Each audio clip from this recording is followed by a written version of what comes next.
Arya Penangsang dikenal sebagai Arya Cipang yang menjadi Sultan Demak terakhir. Lahir di Lasem pada tahun 1505 Masehi. Ia merupakan putra dari Pangeran Surowiyoto. Pada saat terjadi perebutan kekuasaan antara Pangeran Surowiyoto dan Trenggono sepeninggal Pati Unus, sehingga terjadi penyerangan terhadap Pangeran Surowiyoto oleh orang suruhan Raden Mukmin yang merupakan putra Trenggono. Pinggiran Sungai Bengawan yang mengakibatkan Pangeran Surowiyoto terbunuh. Karena itu ia dikenal dengan Pangeran Sekar Seto ing Lepen. Arya Penangsang yang ikut di dalam rombongan selamat karena terjatuh dan hanyut terbawa arus sungai. Semenjak kecil, Arya Penangsang telah berguru kepada Sunan Kudus.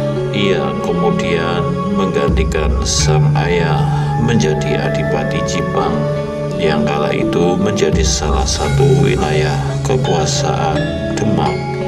Arya Penangsang dikenal sebagai sosok satria pilih tanding yang memiliki kesaktian luar biasa.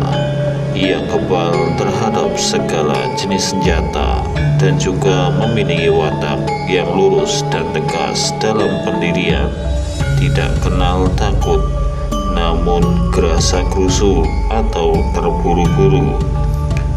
Setelah Sultan Trenggono wafat dan digantikan oleh Raden Mukmin, kembali terjadi perseteruan antara dua kubu tersebut yang berakhir dengan gugurnya Raden Mukmin atau Sunan Prawoto. Baik Sunan Prawoto maupun orang suruhan sama-sama terbunuh, sehingga keris setan kober yang digunakan sang pembunuh tertinggal di lokasi, yang kemudian diambil oleh Ratu Kalinyamat yang merupakan saudari Sunan Prawoto. Ratu Kalinyamat yang suaminya ikut menjadi korban tentunya tidak tinggal diam. Ia kemudian meminta bantuan pada adik iparnya, yaitu Adipati Pajang alias Joko Tingkir, untuk mengembalikan keris tersebut kepada pemiliknya, yaitu Arya Penangsang, sebagai bentuk sindiran sekaligus menyatakan siapa di balik dalam penyerangan Sunan Prawoto. Mengetahui kedatangan Joko Tingkir, Arya Penangsang dinasihati oleh salah seorang sesepuh agar tidak meremehkan Joko Tingkir yang merupakan murid dari Sunan Kalijaga. Ia kemudian diminta membuat siasat. Meski awalnya menolak, namun akhirnya ia menuruti perkataan sesepuh tersebut. Siasat itu ialah meletakkan sejenis raja pada sebuah kursi yang nantinya akan diduduki oleh Joko Tingkir, sehingga kesaktian apapun akan luntur jika menduduki raja tersebut. Saatnya tiba, Joko Tingkir justru menolak dan mempersilahkan Arya Penangsang duduk karena ia dianggap lebih tua. Mau tidak mau Arya Penangsang duduk, maka hilanglah segala bentuk kesaktian yang dimiliki. Maka untuk mengembalikan kesaktian tersebut, ia harus berpuasa selama 40 hari. Pada hari ke-40 sebelum Arya Penangsang mendapatkan suratan tangan atas nama Adiwijaya atau Joko Tingkir, seketika amarahnya memuncak dan segera meladeni tantangan tersebut.